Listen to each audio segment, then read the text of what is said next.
আসসালামু আলাইকুম। আমি এইচএসসি 27 ব্যাচের একজন স্টুডেন্ট। আমি কিছুদিন আগে ইমেডিয়েটলি টপার বক্সটা পারচেস করেছি এবং প্রায় 1 সপ্তাহ হলো ইউজ করছি। এখন একজন স্টুডেন্ট হিসেবে এই বইগুলোর আমার কি কি ভালো লেগেছে এই বিষয়ে একটা রিভিউ দিতে চাই। এখন ইমেডিয়েটলি টপার বক্সটা খোলার পরেই আমি কিছু স্টিকার, এই যে এরকম স্টিকার, ভাইয়া আপুর লেখা এটা মেডিকেল প্রস্তুতির জন্য পরিশ্রম করতে হবে এই বিষয়ে একটা ইন্সপিরেশনাল একটা চিঠি, আর অনেকগুলো এই ওএমআর শিট, এখানে অনেকগুলো ওএমআর শিট আমি পেয়েছি। প্রত্যেকটা উপর 100 নিচে 100 200 করে অনেকগুলো ওএমআর শিট। এছাড়া পেয়েছি একটা টপার ট্র্যাকার, যেটা আমার ভালো লেগেছে অনেক, কারণ ফিজিক্স, কেমিস্ট্রি, বায়োলজি, সাধারণ জ্ঞানের ইংলিশ, মেডিকেল প্রস্তুতির জন্য যে যে বিষয় প্রয়োজন সবগুলো দেওয়া আছে এবং পাশে একটা বক্স দেওয়া আছে যে আমরা কথাটা শেষ করতে পেরেছি কিনা ভালো মতো সেটা ঠিক দিয়ে যাচাই করে রাখার জন্য। এছাড়া 5টা বই, জীববিজ্ঞান, রসায়ন, সাধারণ জ্ঞান, পদার্থবিজ্ঞান আর ইংলিশ। এখন এই বইগুলো সম্পর্কে আমার ভালো লেগেছে প্রথমত বইগুলো খুবই ভালো কোয়ালিটির, পেজগুলোও অনেক ভালো মোটা, এবং এই যে এই বইয়ের যে এখান দিয়ে লাগানো থাকে অনেক বই দেখা যায় যেটা খুলে যায় এই পার্টগুলো, এটা খুবই ভালো মতো লাগানো। এছাড়া উদ্ভিদ বিজ্ঞান, প্রাণী বিজ্ঞান আলাদা করা, প্রত্যেকটা অধ্যায় এখানে আলাদা করে দেওয়া আছে। আর প্রশ্ন ভালো লেগেছে কি প্রত্যেকটা এরকম না টপিক ওয়াইজ, যেটাকে চ্যাপ্টার টপিক ওয়াইজ আলাদা করা। এই আলাদা করার কারণে বোঝা যায় যে কোন টপিক থেকে বিগত বছরের মেডিকেল অ্যাডমিশন টেস্টে প্রশ্ন বেশি এসেছে। যেরকম কোষের নামকরণ প্রকারভেদের যে প্রশ্ন সংখ্যা, সেটার প্রশ্ন সংখ্যা আদর্শ উদ্ভিদ কোষের প্রশ্ন সংখ্যা থেকে বেশি। আবার নিজে নিজে যখন এক্সাম দেওয়া পড়ে নিয়ে যে না আমি কতটুকু পারি সেটা দেওয়ার সময় যদি ভুল যায় তাহলে দেখে বোঝা যায় যে না আমাদের কোন টপিকটা আমার ভালো মতো হয়েছে আর কোন টপিকটা এখন আমাকে ইমপ্রুভ করতে হবে।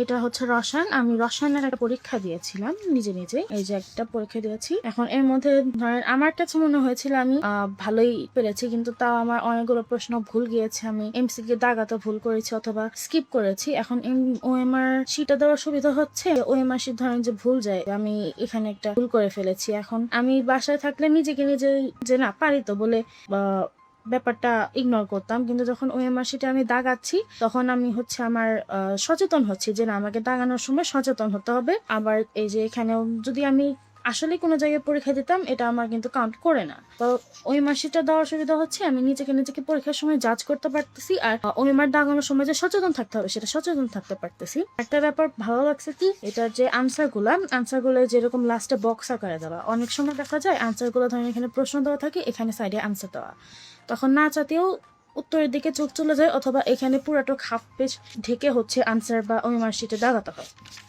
তখন ব্যাপারটা খুবই বিরক্তিকর থাকে। এর জন্য এই লাস্টে যে আনসার দেওয়া সেটা আমার কাছে খুবই ভালো লেগেছে। ছাড়া সাধারণ জ্ঞানে আমার ভালো লেগেছে কি এখানে মেডিকেল বিগত বছরের যে সাধারণ জ্ঞানের প্রশ্ন যা এসেছে সেগুলো তো আছেই, সাথে বিসিএসও আছে, আবার ঢাকা বিশ্ববিদ্যালয় অন্যান্য বিশ্ববিদ্যালয়ের প্রশ্ন আছে, এগুলো তো প্রশ্ন ব্যাংক গেল। আবার প্রত্যেকটা ধরেন যে মেডিকেল অ্যাডমিশন টেস্টে কিছু কিছু বিষয় থেকে আসে, যে এই যে বাংলাদেশের বিষয় বলি, ইতিহাস, মুক্তিযুদ্ধ, এরকম আলাদা আলাদা করে কোন বিষয় কি কি এভাবে দেওয়া আছে। আর রিসেন্টলি আমাদের মেডিকেল অ্যাডমিশন টেস্টে যে মানবিক বলে হয়েছে, আমি আমার যে সিনিয়র আপু এবং ভাইরা ছিল তাদের কাছ থেকে শুনেছি প্রশ্নগুলো সোজা যেরকম, কিন্তু উত্তরগুলো সেরকম মাঝে মাঝে কনফিউজিংও হয়। আর এটা যদি প্র্যাকটিস করা না যায় তাহলে নিজের কাছে ব্যাপারটা খুবই কঠিন লাগবে, যে চাটাই দেখে মনে হয় একই রকম। এরপর রয়েছে পদার্থবিজ্ঞান দ্বিতীয় যেভাবে আলাদা করে দেওয়া, জীববিজ্ঞান এবং রসায়নের মতোই ইম্পর্টেন্ট প্রশ্ন দেওয়া।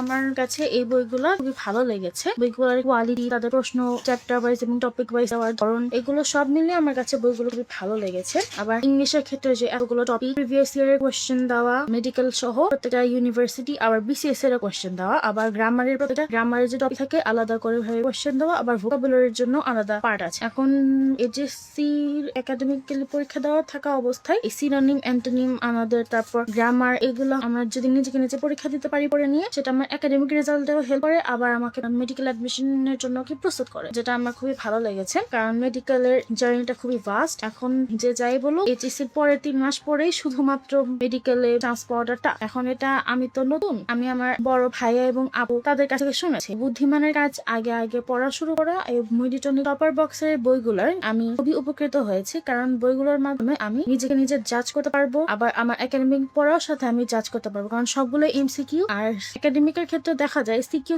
লেখা যতটা সহজ, এমসিকিউ দেওয়া তার থেকে তুলনামূলক একটু কঠিন, কারণ আমাদেরকে রোল নাম্বার, রেজিস্ট্রেশন নাম্বার, আবার এমসিকিউ দাগানো ঠিক হলো নাকি সেটা ভালো মতো দেখে তারপর হচ্ছে আনসার করতে হয়। অনেক সময় দেখা যায় যে আনসার ঠিকই জানি কিন্তু দাগাতে ভুল হয়। এখন যখন আমি এগুলা বসে বসে প্র্যাকটিস করি তখন আমি আসলে স্তম্ভিত হয়ে যায় যে আমি জিনিসটা পারি কিন্তু আমার দাগাতে ভুল হয়ে গেছে। এখন আমি তো যদি প্র্যাকটিস না করতাম তাহলে আমি কখনোই বুঝতে পারতাম না যে আমার কোথায় কোথায় ইমপ্রুভ করতে হবে, আমাকে উত্তর দেওয়ার সময় সচেতন হতে হবে। এখন এই বইগুলোর প্রশ্ন আমার কাছে খুবই ভালো লেগেছে, স্ট্যান্ডার্ড লেগেছে, যেগুলো মেডিকেলে আসার মতো, এবং এই বইগুলো পেয়ে আমি খুবই খুশি। আমি আশা করি এই বইগুলো যদি আমি ঠিক মতো পড়তে পারি তবে আমি আমার মেডিকেল অ্যাডমিশন জার্নিতে অনেকটা এগিয়ে থাকবো এবং ইনশাআল্লাহ আমি আমার স্বপ্ন পূরণ করতে পারবো। এই ছিল আমার রিভিউ। ধন্যবাদ।